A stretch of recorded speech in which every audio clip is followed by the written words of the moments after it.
What's up, everybody? Welcome to the White Van podcast. I'm Gabriel. And I'm Jeremiah. And so I guess today we're going to be talking about Star Wars. Since I guess Star Wars, the new trailer came out for the new Episode 9. It will be coming out in December. Yeah. So we kind of wanted to do a discussion and talk about Star Wars just in its entirety, because this is, I guess, the final installment, the final movie of Star Wars. Well, the Skywalker saga. Okay, let me get that right. Yeah, the Skywalker saga, which is big. It's very big. So I guess we'll start from 4, 5, and 6, and we'll go 1, 2, and 3, and then we'll hit the new ones. And incorporate everything else. Yeah. We'll talk about the good ones. Then we'll talk about the okay ones. Then we'll just talk about the ones that are there. That are just there. Nobody likes them. They're just there. Well, I wouldn't say no one. Okay. No one of worth. Sounds about right. So I guess let's talk about just 4, 5, and 6. So I mean, how can we start this off? In a galaxy far, far away. Yeah. A long time ago in a galaxy far, far away. Now, in talking about 4, 5, and 6, we're going to be jumping even in 1, 2, and 3 occasionally. We're going to be jumping into 7, 8, 9, or 7, 8, and then 9's trailer occasionally, even though we're going to be talking about 4, 5, and 6. So, when it comes to, at least we'll start with, what is it? A New Hope. Well, we'll just 4, 5, and 6 entirety. Do you think it sets up well for the newer movies? Well, I don't know. I think the idea, I really like the 4, 5, and 6. I think that 6 brings it to a satisfying end. Mm-hmm. And I definitely think that you can pick up from that, because, I mean, who wouldn't want to know what happens next, right? So you have the end of the Empire, but you know that's not the end of the Empire. Even, I mean, we see it in real history, right? Just because the main guy dies does not mean the Empire automatically disintegrates. And we see this in Alexander the Great, right? When he dies, his 4 generals take over. You know, when Julius Caesar dies, there's a short civil war between Augustus and Mark Antony, and then Augustus takes over, right? Mm-hmm. Well, Octavian at the time. But so you know, so I could see where we could take it. You know, there's more here. Where they eventually took it, we'll get to that. You don't think they were like beating a dead horse? No, I think that with just continuing it, like there should have been someone new besides the Empire, someone else. Well, there was the New Order. Okay, the New Order, the New Order. But I feel like there's still you know, it's still the Empire. It is, but I think that you could tell new stories with it. Like see, we're already getting off of the 4, 5, and 6. I know. But I could see, like, Snoke. Like, I was very intrigued with him as a character when they brought him out. Like, I thought, I wonder what this guy would be like, you know.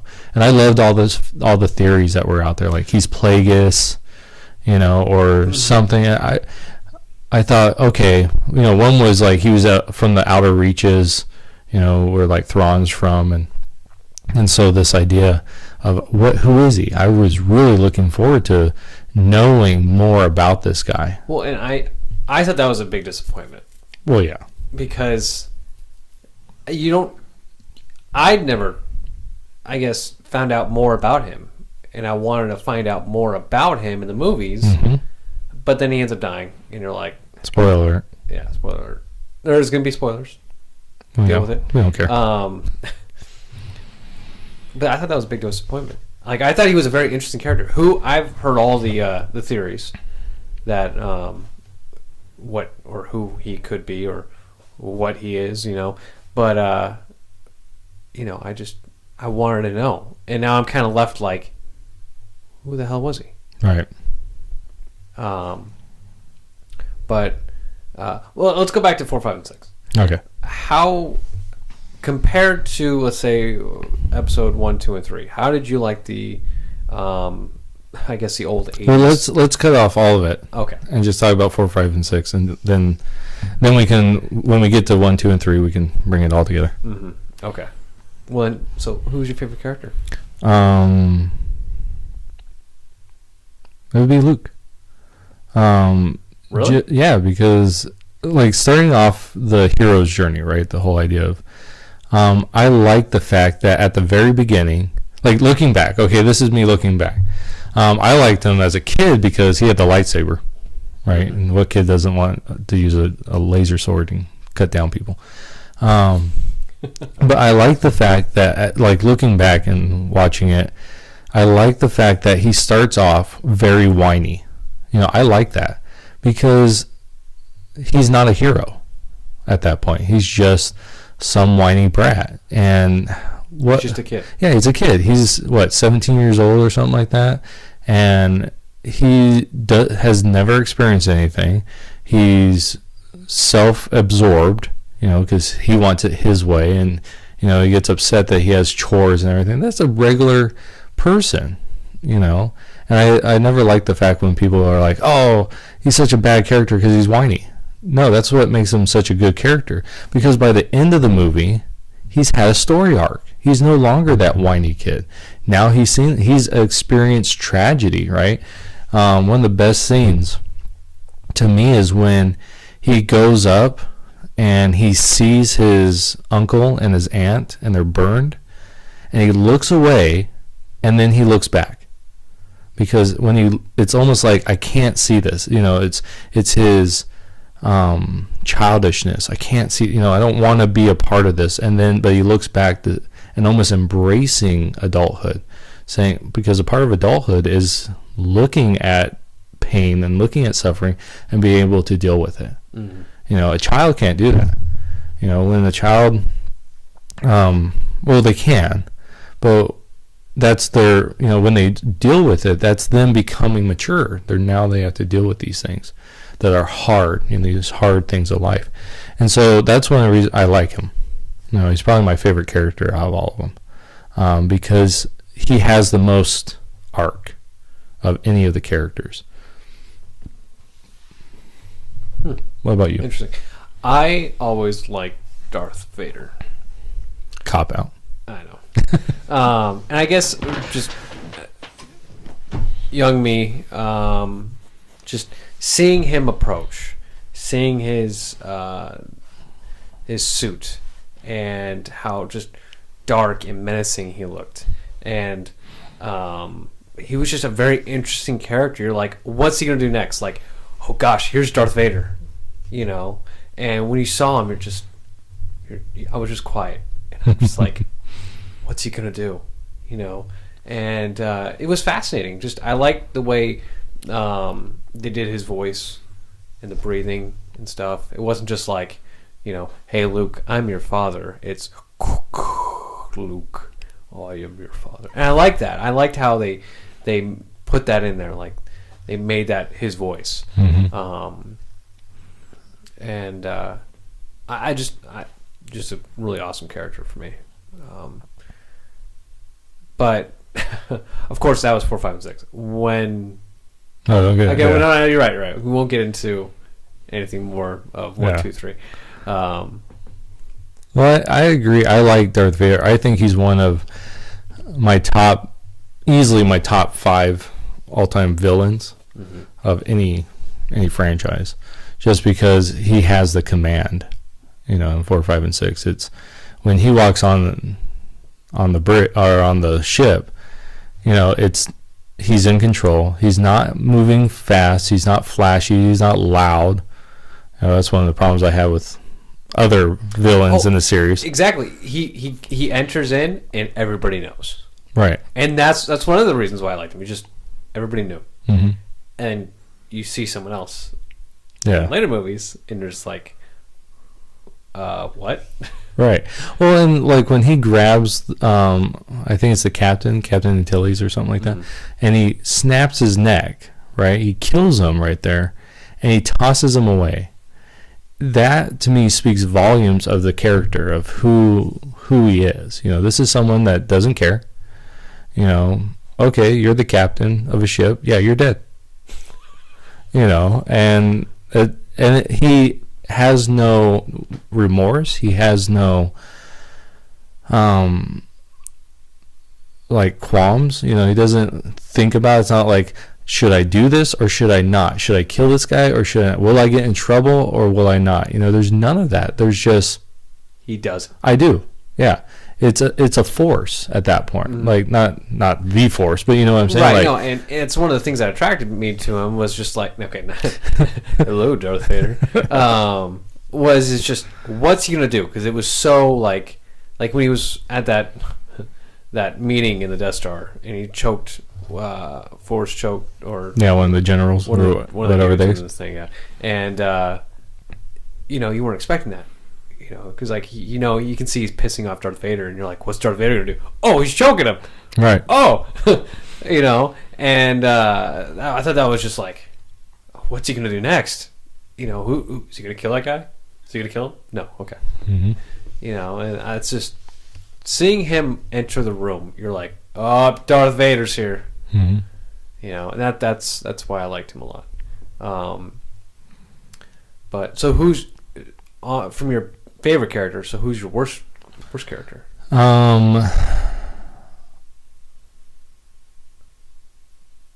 know, mine's a group. Okay. Ewoks. Okay.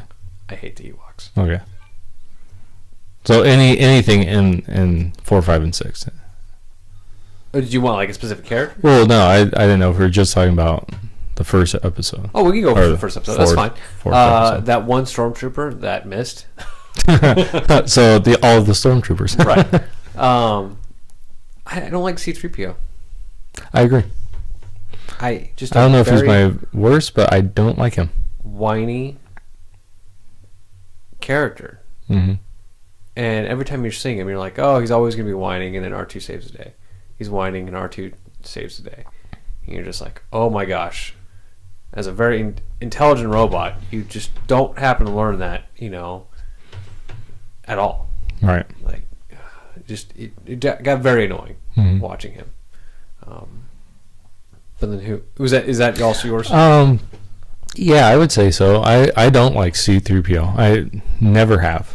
I think he could not be there and be perfectly fine, you know. And I understand why he's there, you know, like he is there to help us interact with droids, and you know, he's that link between droid and human, you know. But I agree, I don't like his whininess. I don't like, you know who he reminds me of, but he was before, but what's that? It's from Power Rangers, from the Power Rangers shows. Oh, is and that the little robot that's in there with? I can't remember his name, but yeah, that guy. I. Like that's every time when I saw that, my thought was that's C-3PO, a little more exaggerated, you know. But that's every time I see C-3PO on a movie, that's what enters my mind is this I. Character from Power Rangers. But I thought, like, going back to episode 4, I thought for a first movie in a franchise, which they didn't know they were going to do a franchise, you know, it was just a one-off movie. I thought it set up a lot and did it very well. Like, you don't know much about the Force. You just kind of know it's, you know, this mysterious thing, right? But you get that there's lore there, a lot of lore, because you have Obi-Wan, right, who you know had seen some stuff. You know, stuff had gone down in this guy's life. You have Han Solo, who kind of opens you up. So Obi-Wan opens you up to like the Force and the Jedi, and there's this whole backstory there that you don't know, and that's one of the things I really like is like, oh, what? Tell me more. I like lore, so tell me more. And then you get Han Solo on the other side, who opens you up to, man, there's greed, there's this universe isn't a good universe. There's smugglers, there's all this stuff in there. And then his view on Obi-Wan is it's all just kind of magic, like sleight of hand. That's what it seems like Solo's view on Obi-Wan is. And so you have these two, differing views on things that you learn in like the first half hour. Mm-hmm. And so I really like that. And then on top of that, you have the Empire, which you don't know much about them, right? They were like this mysterious group of bad guys. Yeah, that they're pretty powerful, and that it says that the Emperor, who you never even get to see, you just hear by name, right? You know that he did away with the old Republic. And it's like, what's that? So there's all this backstory, and you're learning this, but you're learning it very organically. They're not just there going, hey, there was this thing called the Jedi, and they're looking at at the audience and explaining it, but it's more of, oh yeah, like when Luke first meets Obi-Wan, and Luke says, do you know an Obi-Wan? He goes, yeah, that's me. And it's like, okay, so there's a lot there. And then I love how he goes, when he's thinking about it, right before he actually answers, it's me, he's like, Obi-Wan, and you could see, and this speaks to the actor, right? Mm-hmm. You see the flood, even though I bet you he didn't know anything, or very limited at that point of the backstory. But for him to like look back, and you can see it in his face that he's thinking about his life as Obi-Wan. That's one of the reasons I like, probably in the prequels, Obi-Wan's probably my favorite character in those. I think it should have been about Obi-Wan. 1, 2, 3. Yeah, I agree. Yeah. So I really like. There's so much in that first movie that they begin to build on. But it's very simple. Mm-hmm. The movie's simple. You don't get that. All that you get hints of the lore, but you don't get the lore, and it whets your appetite for, I want to know more about this. And I think that's why when it came out, that's why people were so amazed at it. They were like, I want to go into this world more. I want more of this world. But they gave you enough to like understand. Yeah. And to like, when you watch the movie, you understood it and you got it. And that's what I liked about 4, 5, and 6. We'll 4. Is that you didn't take a lot to think about what's going on. A scene happened, and you processed it. It was a good scene. You understood everything that was going on. You understood the characters, and that was it. You moved on to the next scene. Mm-hmm. There wasn't like, it left you questioning in certain parts. It's like, oh, what happened before all this? But there was nothing like, well, there was a lot of stuff going on, right, in the scene or in the movie. Yeah, it wasn't so packed with everything that you're getting lost, right, in it. Right, and that's what I'm saying. And I think that's like, well, if you take it and put it into the grand scheme of it, I think that's why the original trilogy works when the others come up short. Mm-hmm. More so in the newer ones. But just this idea that it's very simple yet very appetizing. And then you get into the second film, right? And I love how the first one ends. You have what's his name? The Grand Moff, Tarkin. You have him, and he's a great. You have Darth Vader, who's very mysterious, right? Mm-hmm. But then you have Tarkin, and I love Tarkin because he's very much in control. Just like Darth Vader. I think that's when we get to the newer trilogy. I think that's one of the worst things about the newer trilogy. But you have Tarkin, who is very much in control of the situation. He's very not righteous, but self-centered and self-assured. And they're like, oh yeah, we found that this could happen. They could find a defect in our plans. And he's like, oh no, they can't do that. He's this battle station is the power. And then when it gets destroyed, it's a great ending for that character because it shows him being destroyed in his great creation. Yeah. And it shows you were wrong. And that's great to have for a character to be destroyed by his own hubris. And his character was, I felt like the normal version of Darth Vader. A lack of emotion in a lot of things. Very firm and strong in his decision making, not very second guessing anything. Right. So I think that's why you don't see him and Darth Vader getting in an argument very much. Right. That if he gave an order to Darth Vader's going to follow. There's a mutual respect. Exactly. And I think they both are at that same level. Right. Of course, Darth Vader has the dark side, so right. He could snap his fingers and the guy's dead. Yeah. But there's that respect issue. Yeah. And then I liked how Darth Vader loses, but he's not dead. And that gives you, okay, so now if we ever that's a setup, right? Even that's a good setup because how BA this guy is. You know how good he is. You know how ruthless he is. And that's not the end of the story. He's not just going to be like, oh, well, you blew up a Death Star, we're done. He's going to come back. And I love the fact that in The Empire Strikes Back, the good guys lose. That is such good storytelling.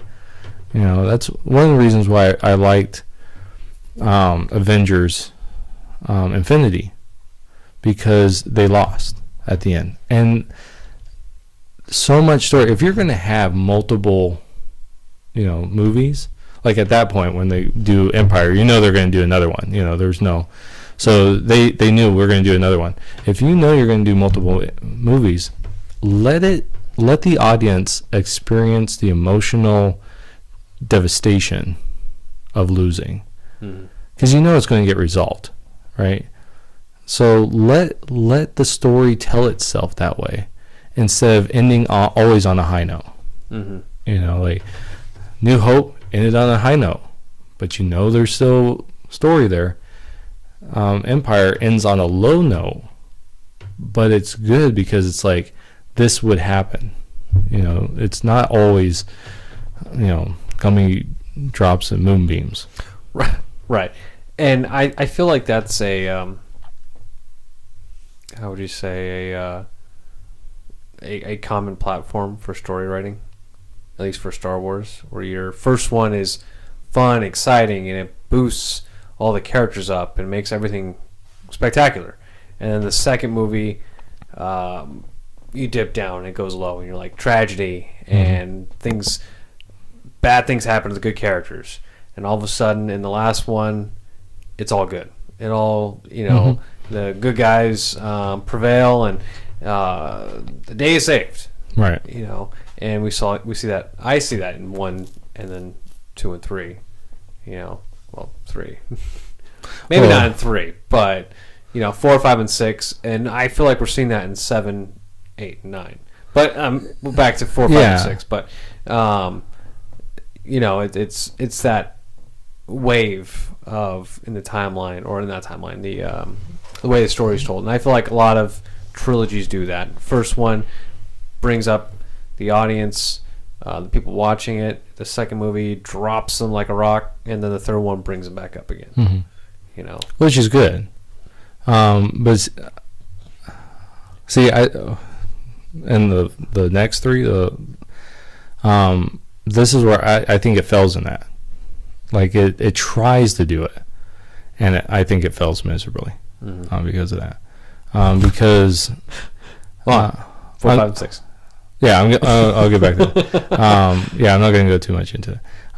But yeah, so in 4, 5, and 6, I think it does that formula very well, you know, and because you have things that impact you, right? So you have the death of Obi-Wan in the first one, and you have the death of Yoda in the second one, and that you see that pretty consistent through Star Wars is people die, and it's good.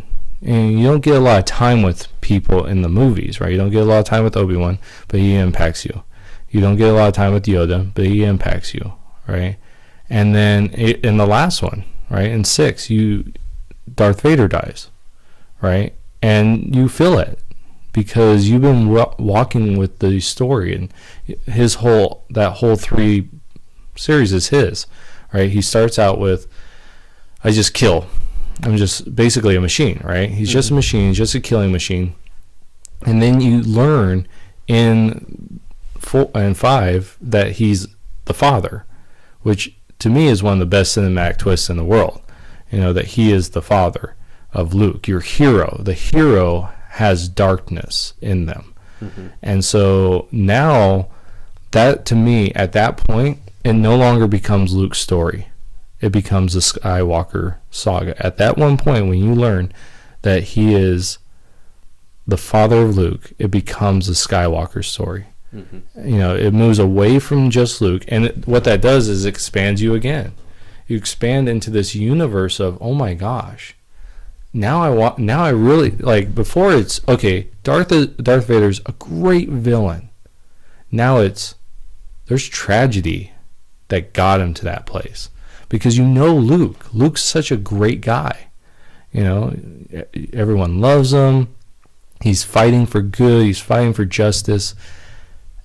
What happened to his father to get him to be this machine, you know?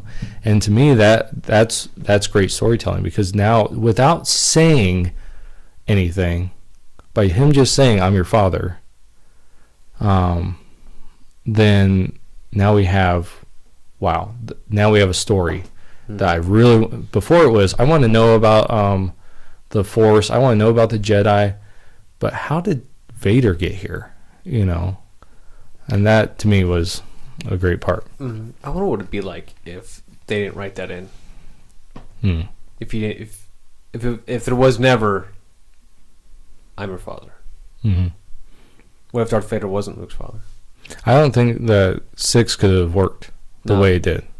It would have to be Luke overcoming Vader, and then overcoming. Well, even if he didn't overcome the Emperor, if he overcame Vader, that would have set it up for another movie. Yes, but I think it'd be really lame if, well, Darth Vader wouldn't kill the Emperor then. No, the whole thing would change. Yeah, it would be a totally different movie. Luke would have been a totally different type of character at the end, because at the end he's a character that overcomes hatred, right? But because of his father. But if he didn't, if it was him overcoming Darth Vader, it would have been more of he overcame his own, ability, his own, badness, suckiness as a person. And now he's fully embraced the Force, and now he's embraced his power. Well, maybe he would have gone to the dark side, because if you see, remember, like in when he's on Yoda's planet, I can't even think of the name. Dagobah. And he ends up fighting his father. Remember that? Yeah, the Force vision. Yeah, and him, Vader. Right. Yeah. And watching that as a kid, you're like, I don't know what's going on.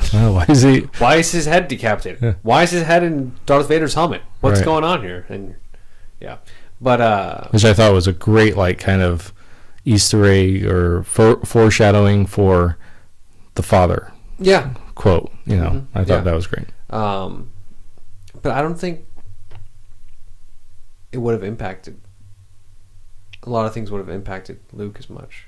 Yeah, I think it would have been like I said, totally different. Yeah. Because then it would be I think it'd be more about the Jedi mantle and him taking it fully on, because we get that kind of sense at the beginning of the movie that he's embraced the Jedi. But without the father thing, I think that's all it would be, is I've overcome Darth Vader. I am now the most I mean, even if we don't have the Emperor gets away or whatever, because I think him taking both of them, I mean, if he takes on both of them, defeats them both, then you really see that this guy is far beyond like power level. You know, he's over 9,000. That's what he is. So I think that would be more of the, you know, a real good, like, good power overtakes evil power. You know, where with the way it ends, it's more of this idea of love conquers all. You know, my caring for my father is what conquered. Right, and I'm glad they did this the way they did, because I feel like the other way would be too cliche. Well, maybe. You don't know. That's true, I don't know. But I feel like that's the direction they would have gone. Yeah. Or they would have to. Yeah. Because if he would have fallen to the dark side, then I think the other two movies would have been, right. You know, well, where's my finishing of this story? You know, there is no finishing. It's now we have 3 bad guys. You know, and that's not a conclusion, you know, to the story. You need a 4th one. Right. You know, and now you have the high one, right, and then you have a low one, and now it's like even lower, because good didn't conquer. You know, it becomes the tragedy of Luke Skywalker. Yeah, and then you're like, do I really want to watch the next movie? Yeah. Are they going to just kick me while I'm down? Yeah. They did then.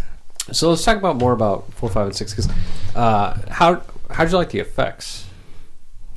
Effects don't really do much for me. Really? Yeah. I loved the effects, the 80s style. I love the look of everything. Well, I like it. I like it much better than 1, 2, and 3.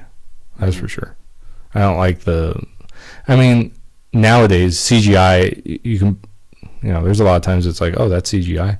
You know, it's so good, and that's the beginning of it, right, in movies. And so I liked it, and I like the aesthetic. That's one of the things I do like in the newer movies, is going back to that aesthetic, but now they can incorporate CGI and models and puppets and stuff, and it's a lot easier. Everything had a realistic look to it. Yeah, it looked good. Yeah, and I like that realistic look, and the whoever was doing the art and the design and everything it looked really good. You know, there wasn't something that's like, that's CGI, you know, or that looks fake.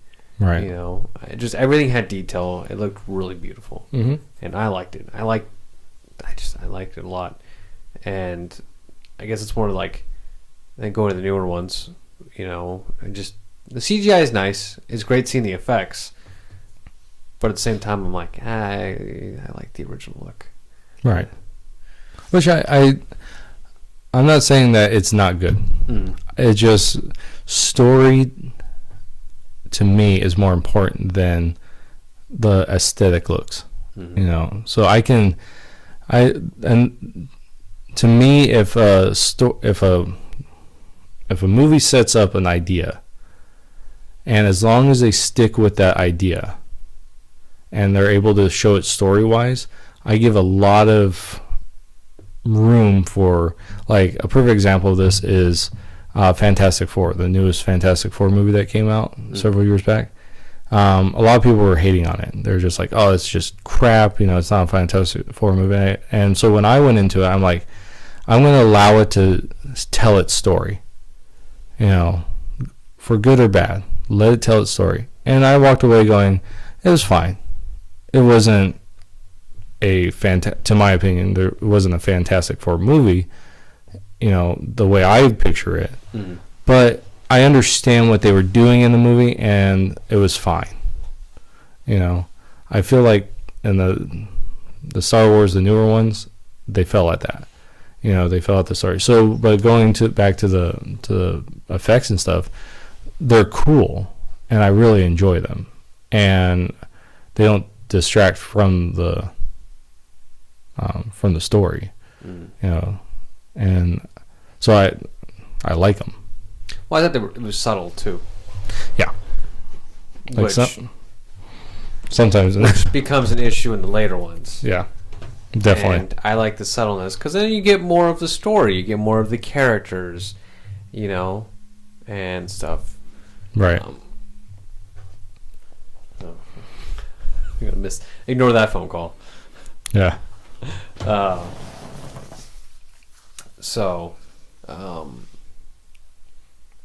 I guess did you want to move into 1, 2, and 3 then? Well, no. Or did you have more to talk about with? Well, I could talk about 4, 5, and 6 a lot. So going to 4, right? So you pick up. I hated the death of Obi-Wan. You did? I preferably not want it to be that soon. I can understand that. It was like, here's Obi-Wan, and now he's dead. You see him talk about to Luke. You see his thing at the cantina. Mm-hmm. They get picked up by the Death Star. He pulls a few levers, gets in a sword fight with Darth Vader, and dies. Yeah. And you're like, seriously? Like that's it? This famous Obi-Wan Kenobi. And I understand why he dies. Right. But now, really? The movie just started. Well, not really. Well, no, not just started. It was 2/3 of the way done. Yeah. But I don't know. It was just, it seemed too soon for him to go. Right. And I guess, yeah, it just seemed too soon. And, I just didn't. See, I loved it. Really? Yeah. You liked him dying? I love people dying in movies. It's my favorite part. If it's meaningful, if it's drives the story, mm-hmm. You know what I'm saying?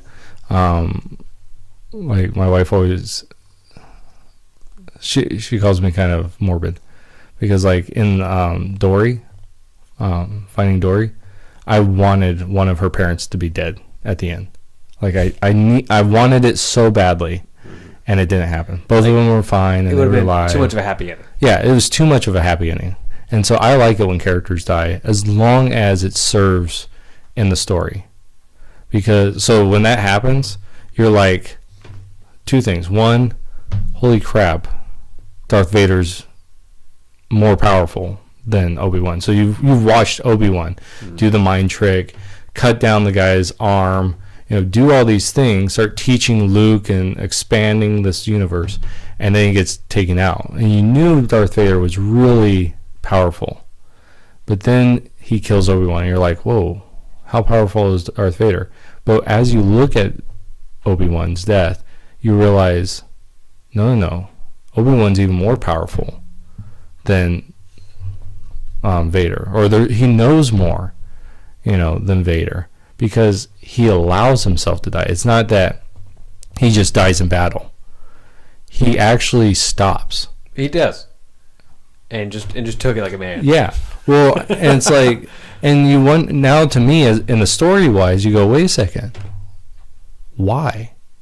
Why does he do this? Why this? Okay. So at this? Wow. I just hit the mic. So at this point, who is more powerful? Is it Obi-Wan? Is it Vader? You don't know. And then that's perfect for Luke. He just lost his family, right? And now he is losing his mentor. And that's, to me, fantastic, because it puts him in a situation where, what do I do? What do I do? Yeah, I'm lost. Yeah. I'm completely lost. And I love how he reacts in venom, in anger. And then you start learning about the dark side of Force, right? About how anger leads. And it makes more sense that he is moving down this path of darkness. And so to me, it really, as the story expands, it makes more sense every time. And that, to me, is good storytelling, is that what you've done in the past has an impact on the future. And when you look back on it, it makes the story later more impactful, because it's like, oh, wow, you start learning about this and learning about darkness and how you can actually see it in like Luke. Mm-hmm. And so I wanted, tell you the truth, I wanted Obi-Wan to stay around, I want to see more.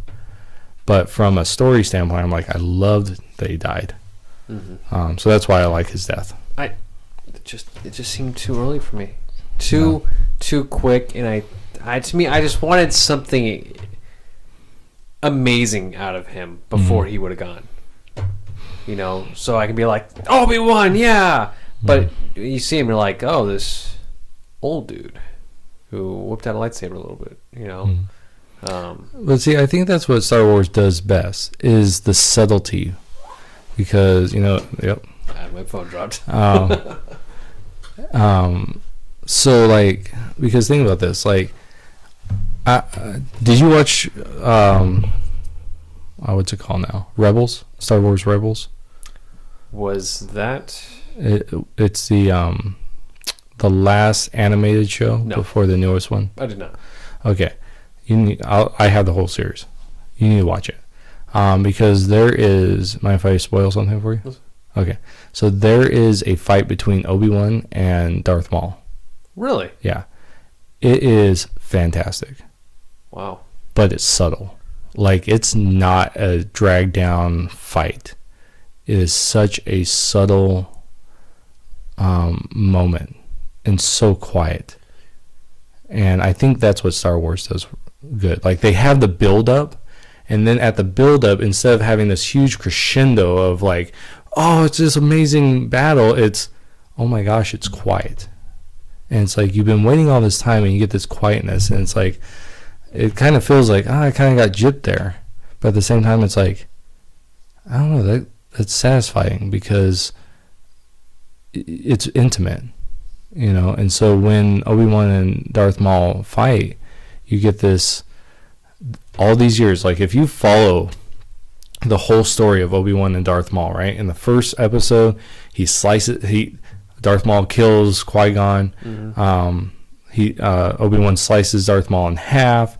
Then later on, you find out in the Clone War TV show that fantastic, by the way. Yeah, very good. We should spend the whole time on that. But you see that he meets him again in it, and he steals Obi-Wan's girl. Which that should have been some stuff for the newer stuff. But anyways, and then at the end of Rebels, they have this quiet battle, and it's like all this build up, and then you get to a point, but it really speaks to who Obi-Wan is, and then it makes his death better to me. Like, it's adding flavor to his death. You can't look at 1, 2, 3. I know. Tomatoes. So if you just saw 4, like, I know, we were there in the. Let's just pretend like the movie. Well, when did 4 come out? 77. Oh wow. Okay, well, 70s, 80s, everything. I was just calling it straight 80s. So if we were there back in the 70s and saw this movie, would you have felt like it was too soon? Well, that's the thing. Everything I'm saying is looking back on me analyzing those movies now. I don't know how I felt at that point. I think I felt like, well, that sucks. The Jedi died. Right. Because I wanted to know more about him. So when I first saw it, I probably thought, well, man, I wanted to know more about this Jedi stuff. And you don't get that. You don't get, even from Yoda, when Luke meets Yoda, you don't learn about the Jedi. You learn about some Force stuff. and it's very limited. Moving rocks and jumping up. Yeah, you're like, okay, well that's cool. Jumping around. Yeah. You know, but what? Tell me about the lore. You never get that. You never get any of that lore about the Jedi. You just know they're there. You know they were knights. You know they fought for the old Republic. You know that there's bad, and Vader killed Jedi. You know, but you never know about the Jedi, and it's like you lose that connection with Obi-Wan. So yeah, like in that moment, it's like, oh man, that sucks. But to me, it works so good. And so as an adult, I love his death. I love people dying. Let me. One of the other things that bugged me about the original, the choreography for the lightsaber fights. Well, yeah. That was awful. Well, yeah, but look, I know it's during the 70s and 80s. Well, yeah, I don't care. And it sucked. And going back to the whole, well, I think that's one of the things that the prequels expanded on and did very well. Very, very well for. Especially the first one. But yeah, but you got their limitations and everything. No, I know. But it also brings an intimacy into it, right? The banter between Obi-Wan and Darth Vader, the subtlety of Luke and Vader. It's true. There's not a whole lot of jumping around, flying around, stuff like that. There is like this, swinging the swords real quick and then talking, like, a little banter going on, and then a little more fighting. But I don't know. It was the same attack, like. It was over and over again. But it worked in the story too, because once you find out that Vader is Luke's dad, then it makes sense the way that Vader, because the Vader you get in Empire is not the overpowering force that you get in 4. Just in the fact that his presence is different. Because once you find out that he's the father of Luke, then it makes sense on why he is so easy on him. Because he's trying to get him to the dark side. He's not there to kill him. Luke is. Luke's trying to kill him, right? And that's why he's throwing himself at him. He's, it's all this anger and hatred, which I love because he killed Obi-Wan. And so all this anger and hatred is going out, and it's almost like Vader's going, yeah, do it. Embrace that darkness, because that's what I want. And by him not attacking and allowing Luke to come at him, it shows, one, that Vader is a master, right? He's mastered his feelings. And two, that he has a purpose behind the fight. And so to me, it works with, even though there's limitations, right, in the choreography. And I think that if it came out, like if the first three came out during the 90s, it would have been more of that jumping around, and I think it would have actually detracted from the story, because I think there are parts, like the first episode 1, that those fight scenes, even though they did flip around and stuff, it wasn't as much. Yeah, and there was a lot more intimacy in it. And when Qui-Gon dies, you feel it. Right. No, I agree. When that... Yeah, no. I perfectly agree with you. Yeah, so I think, like... dang it. Keep hitting your mic now. I know. So I think that in 3,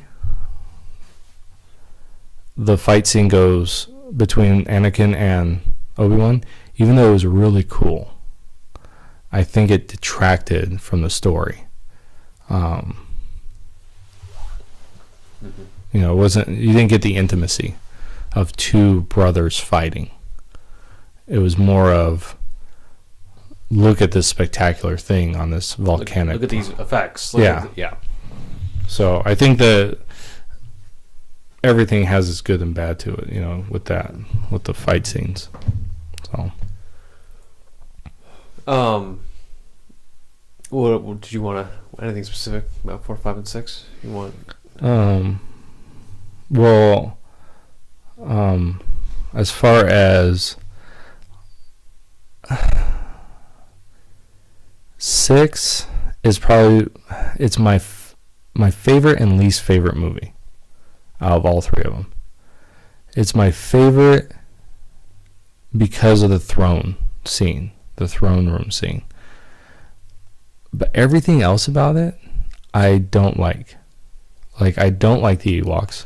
They're awful. Yeah. Horrendous. It was actually a disappointment seeing them, because you're like, they come out, you see them, and you're like, are you serious?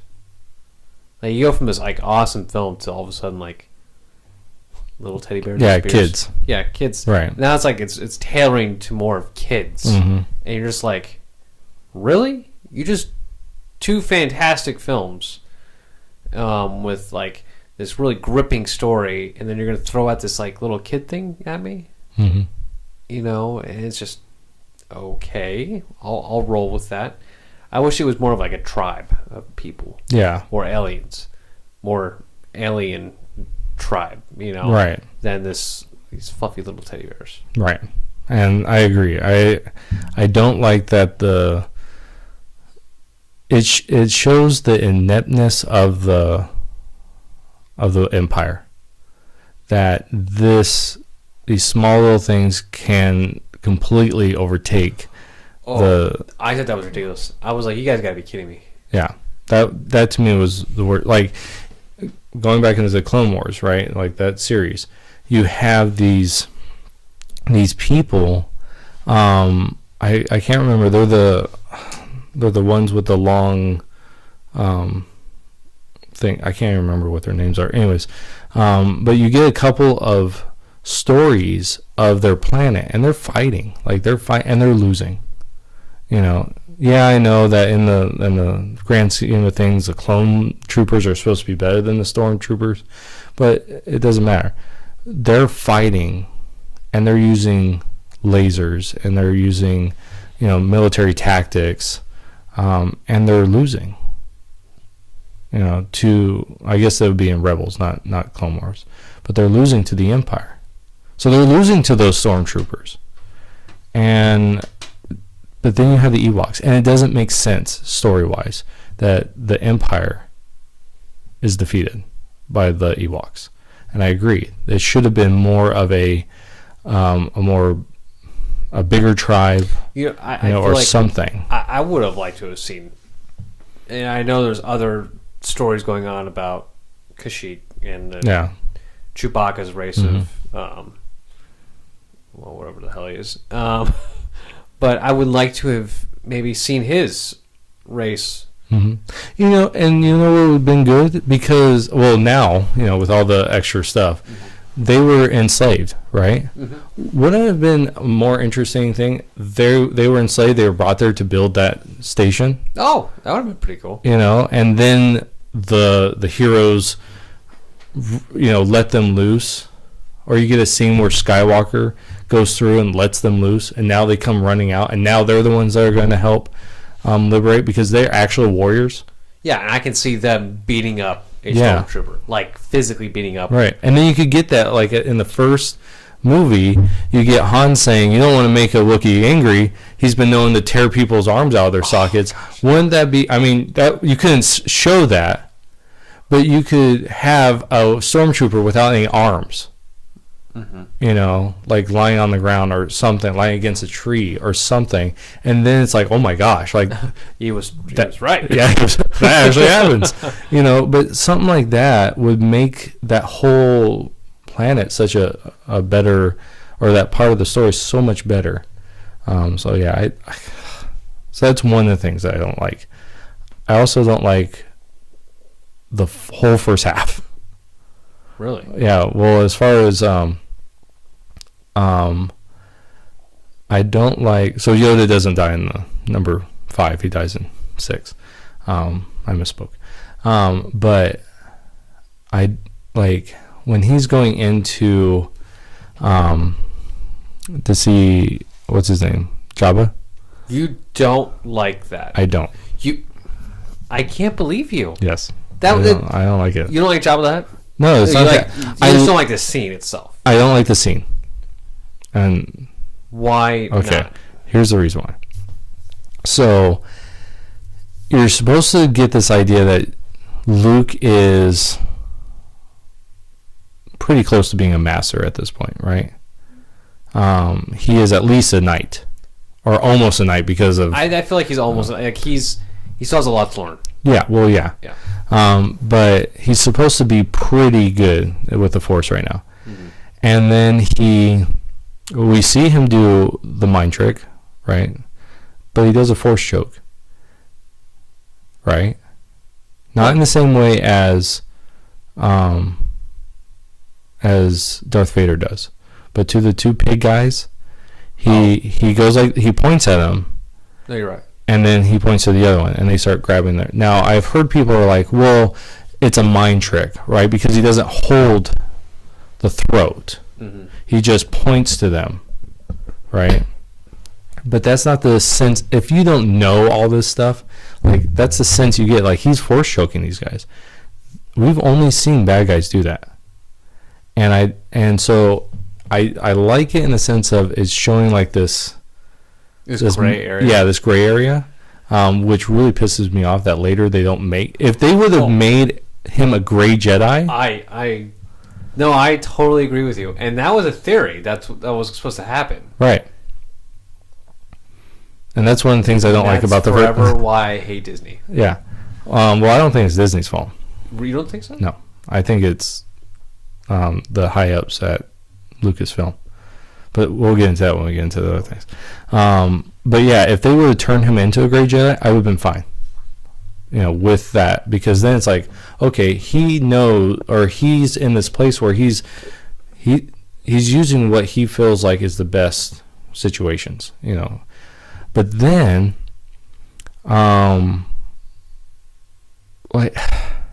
see, I liked it when he walked in, and you're like, oh, it's Luke Skywalker. What was he going to do? Like, he's done training with Yoda. What does he know? And he gets in there, and he's doing certain things. No, and he falls down in the pit. Right. And he's fighting that creature without his lightsaber. Because you're like, where is it? And he defeats it and everything, I love that whole part. Well, you know where his lightsaber is. Yeah, I know where his lightsaber is. Yeah, it's cut off his hand and down in Cloud City somewhere. Yeah, right. No, R2-D2 has it. Well, I know. But at that point, you don't know that. Yeah, exactly. I love that part. I just think it was cool because you still see some mistakes. You still see some, like, come on, Luke, really? Like, but at the same time, you're like, you're like wanting more, like, what's Luke going to bring to the table? What's he going to do? And it was awesome when they're about to be dropped in the Sarlacc pit. Mm-hmm. And all of a sudden Luke comes out and lightsaber flies up and he catches it and he's like starts going at it. I just thought that was the coolest thing. It's like there's Luke Skywalker, him in his glory with the lightsaber, and you just start seeing him do his thing. And you're like, yes, and that's why I like that scene a lot. And I'm right, you're wrong. I just don't. I feel like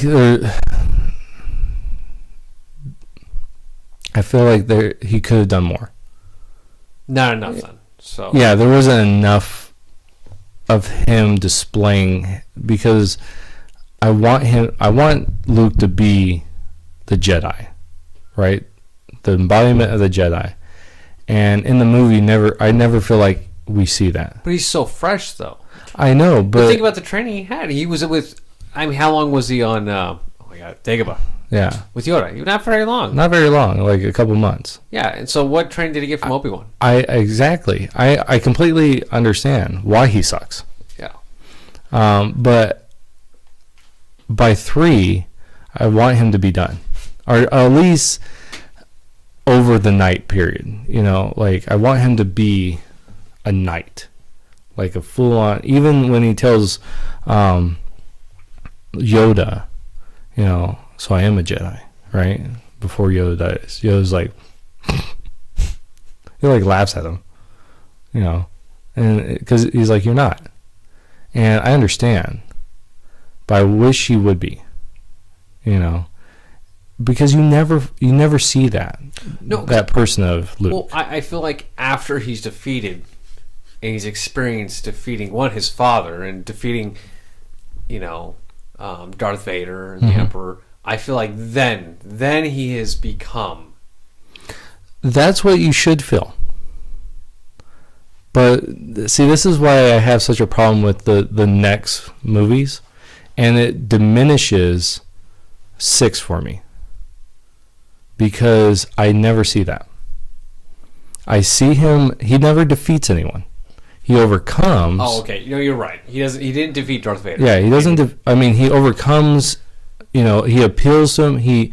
His love for his father, great part. I love it. I love that. That's how he does it, and that's how he approaches the Force.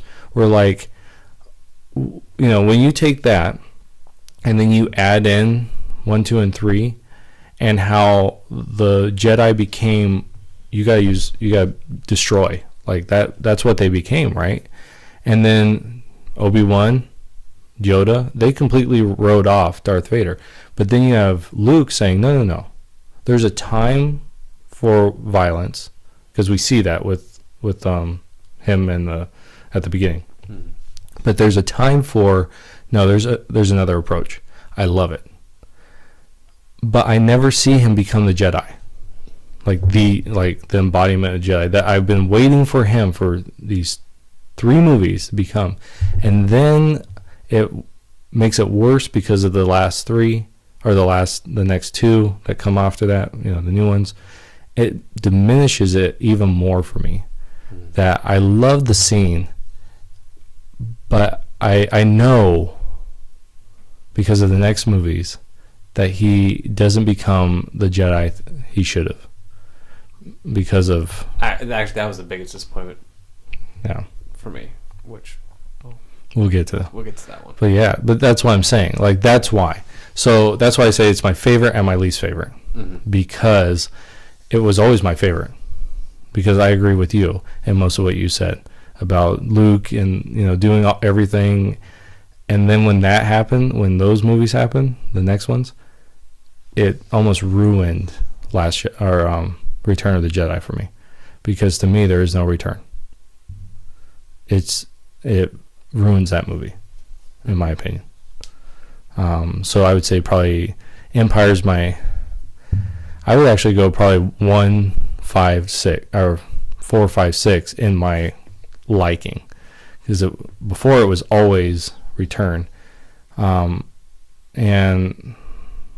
because I'm story, right? I love story. I felt like story. There's more story in 4 and 6 than there is in the middle one, and so that's why I like those 2 more. Not because I think Empire is the best movie overall, with everything, with story, but it's not my favorite. You know what I'm saying? No, I hear. Yeah. So. Anything else about 4, 5, 6? I think the Emperor is amazing. I like his character. I don't like the whole design of just this old dude with a hood over his head. I thought it was too not so creative to me. I wanted this dude that's like, who is controlling Darth Vader? Who's giving Darth Vader orders?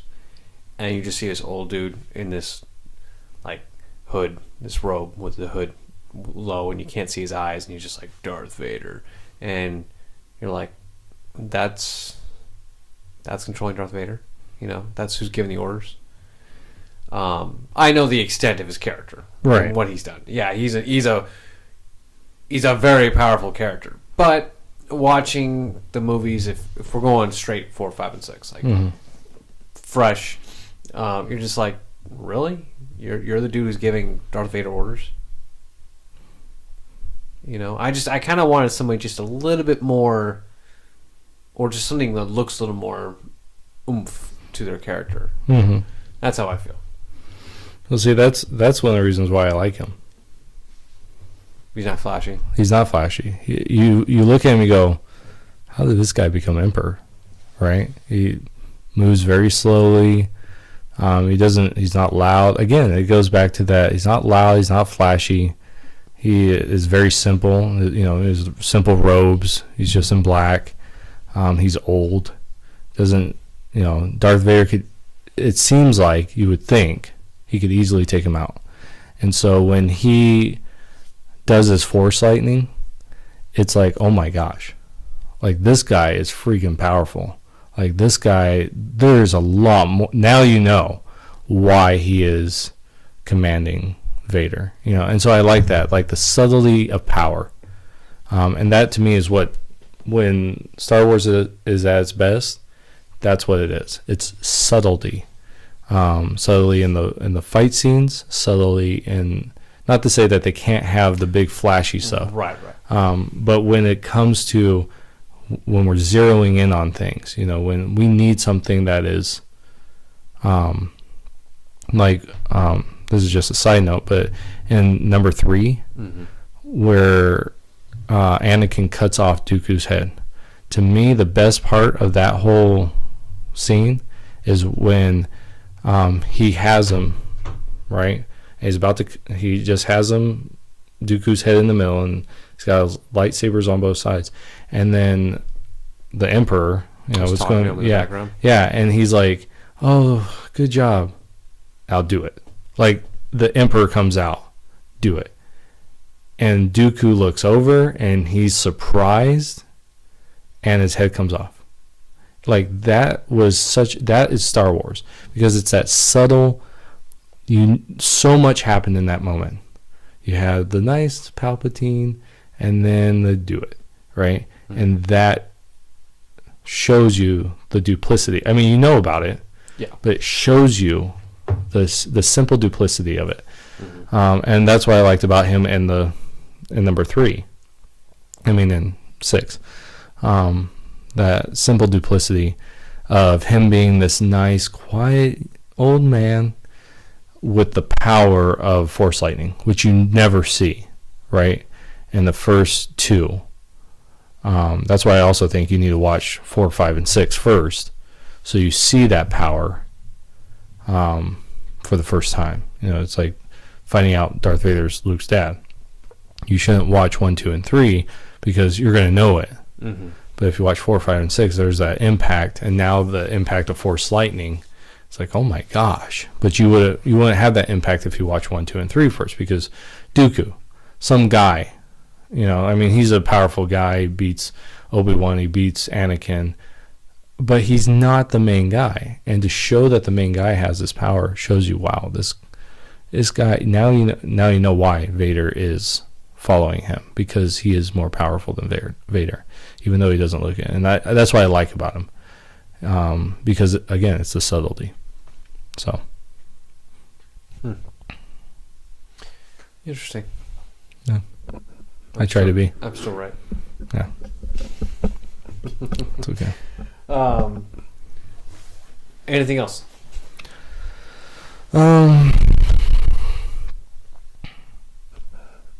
Not really. I mean, I'm sure there'll be things that come up, but well, we all know how Han Solo is an awesome character. So there's no talk about him. Well, or do you have qualms about him? I don't have qualms about him. I like that. Again, that's what the newer ones, they ruined Solo for me. Not the movie. That was just ruined. But no, like his arc, again, he has a great arc, right? He comes in and he's a jerk, doesn't believe in anything. And by the end, he is a leader. Mm-hmm. He is, he becomes caring. It has a great arc, right? Right. He's still himself, so he hasn't lost himself, but the arc has happened. Mm-hmm. And see, that's one of the things I don't really, Leia, I don't like as a character. I felt like she was just too. There's not enough of her in her character. I felt was just too lacking. Yeah, well, she starts here, right? She starts as a confident battle almost hardened soldier, and she never really grows. You know, at the end, you find that she's more, she's opened up, right? So I do like that she starts as, you know, I don't care about anything. My mission is my job. You know, everything else is secondary. And you start seeing that softening in 2 or in 5 in Empire, and then it happens in Jedi Return. And so I do like that she does open. So she does have an arc, but out of the 3, I think her arc is the weakest. I don't think she's a bad character overall. No. But I think that she's the weakest of the main cast. Right. Yeah. But yeah, I like Han. But because of the new ones, I like them less. I like Han and Leia less because of the new ones. A lot less. And when we get there, I'll explain why. But they ruined all 3 characters for me. Yes. So. I agree with you. And which brings me to a character that I want to know your thoughts on. Lando. I don't like him. And I don't understand why it was all cool and okay after he betrays Han, and all of a sudden next thing you see is in the Falcon just, oh, what's going on, guys? I'm flying the ship. You know? And you're just like, what? Huh? You know? And I was just kind of like, you just betrayed. You know? It's because of you Luke lost his hand. Yeah. You know? It's because of you that your best bud was put in a carbonite. You know? And I'm fine with that happening in the story. I think that was fine. But the character, like, the story allowing him to be okay with it, and then him coming back to right and flying the Millennium Falcon around and stuff. And you're just like, you guys are okay with that?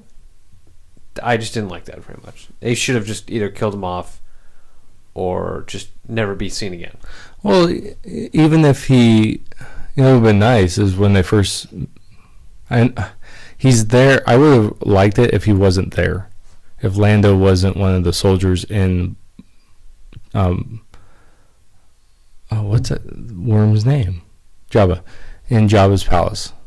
Because it would have been better if they would have met back at the base, right? Where they decide to do everything. And then Han punches him in the face.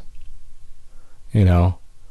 And then you find out, like, Lando helped get everything together so Luke can do this, you know, and then, like, hey, and then you find out, yeah, hey, man, I messed up.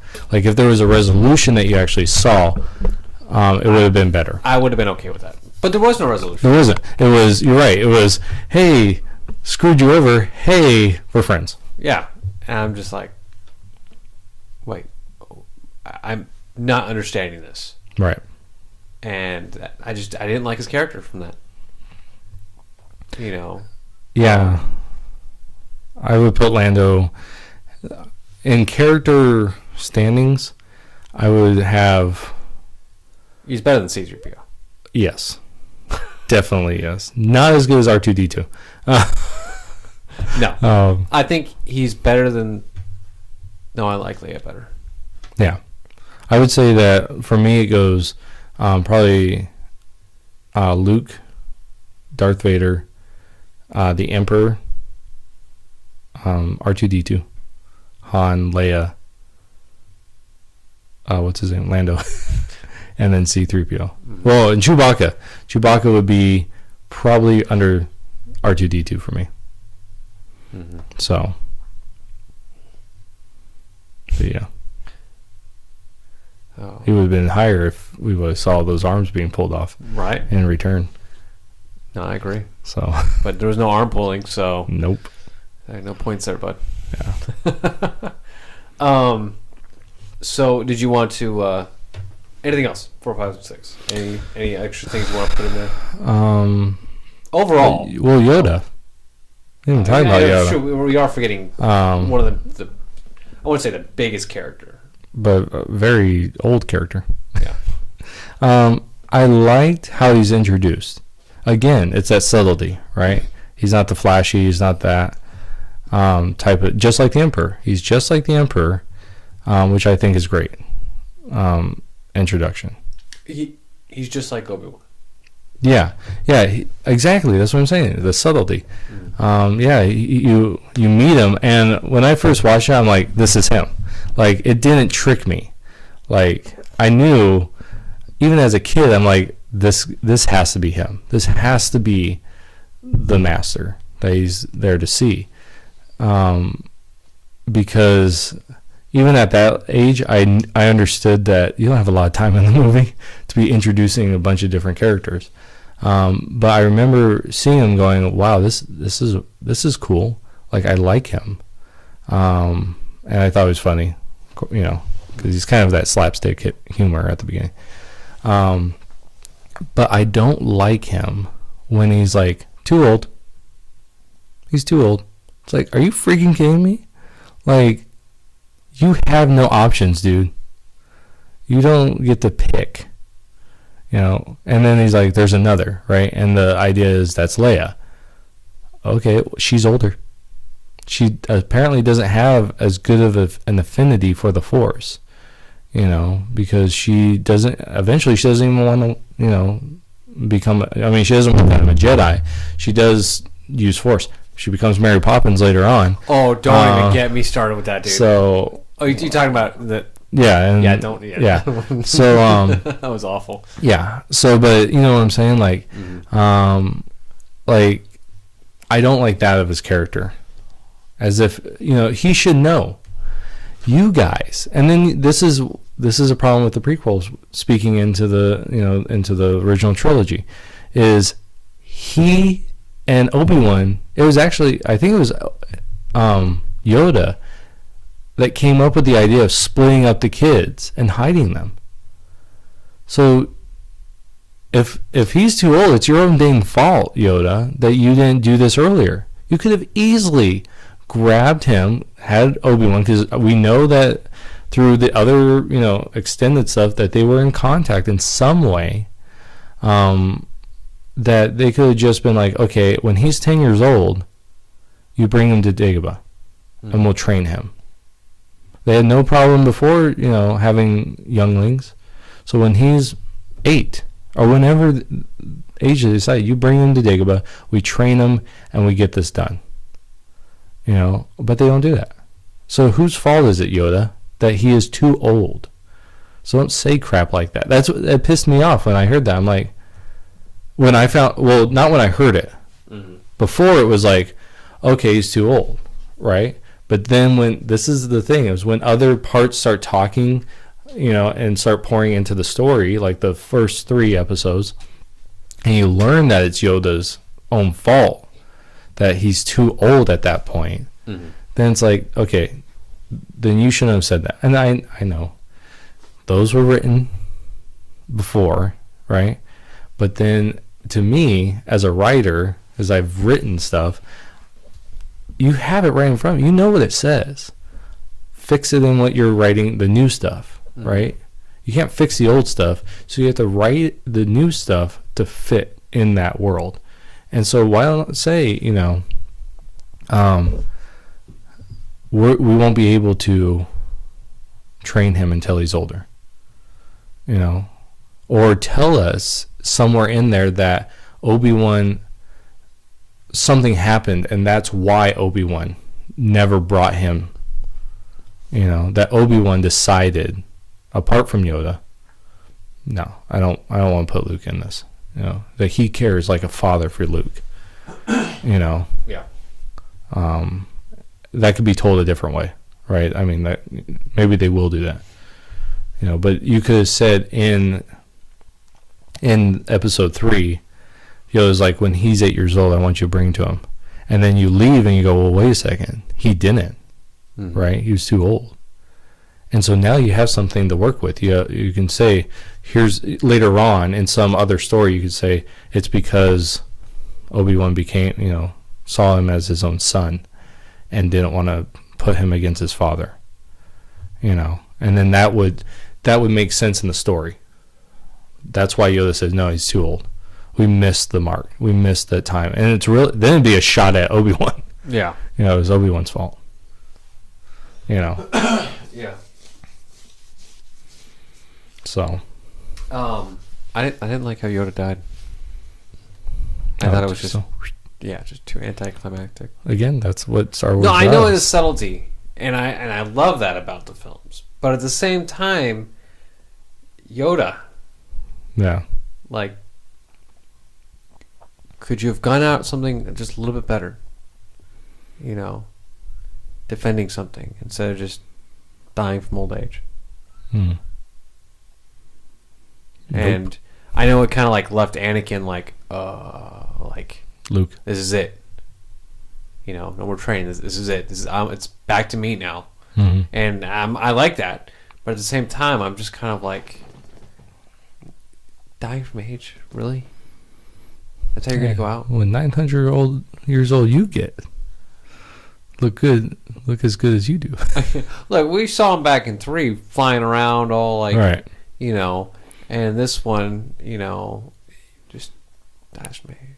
Well, what would have been good in number 3, which would make that a better scene, is if Dooku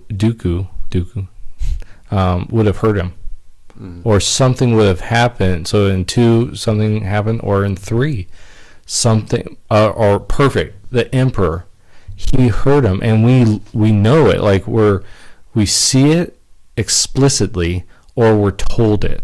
Like as Yoda walks away, Obi-Wan goes, I don't know how long he's gonna live. No, that that would have been perfect. And then you're like, oh my gosh. Like there's a time, that when he comes to that point that you go, this is it. This is how he dies, because of that fight with the Emperor that caused this, that we know that Obi-Wan saw. See, that would have been perfect. See, you gave me a little bit of chills there, because I was like, I'm trying to play it out in my head. Like, how would that work? And like, he gets severely injured, or he gets injured in some kind of way, and then Obi-Wan's like, oh, just kind of looks at him like worried, like, yeah, I don't know how much time is left. Yeah, or if he, because in that final scene, or one of those scenes where they're all talking, it's Yoda, Obi-Wan, and what goes on to be Leia's father. If Yoda starts walking away, and then that guy leans over and says, is something okay with him? And what's his name? Obi-Wan leans back and says, the Emperor must have really done something to him. I don't know how long he's going to live. And then it's like, oh my gosh, like that power, that fight. And so, yeah, something like that, but all subtle, just something simple. Yeah, and then I can see him now having to go away somewhere and just not being able to do anything, and then dying the way he did. Right. And I'd have been like, okay. And you could almost piece it together that he waited as long as he could to pass on his knowledge. And now he can't. Like, it's corrupted him so much now that that's why he dies in such a simple manner. It's not that he just gives up, right? It's that he has been fighting this battle for so long that now it's the final battle against the Emperor, and he finally succumbs to it, So, but one thing I didn't like about Yoda is he's a dark side user. He's a Sith, right? Because this is another thing that the prequels messed up because of this. Because when he says, do or do not, there is no try, right? We learn that lesson. It's like, okay, got it. Okay, you either do it or you don't. There's no half-heartedness in this. That makes perfect sense. But then you learn from Obi-Wan that only Sith deal in absolutes. Well, that's what Yoda was doing. He was dealing in an absolute. You either do or you do not. There's no middle ground. That's an absolute mentality.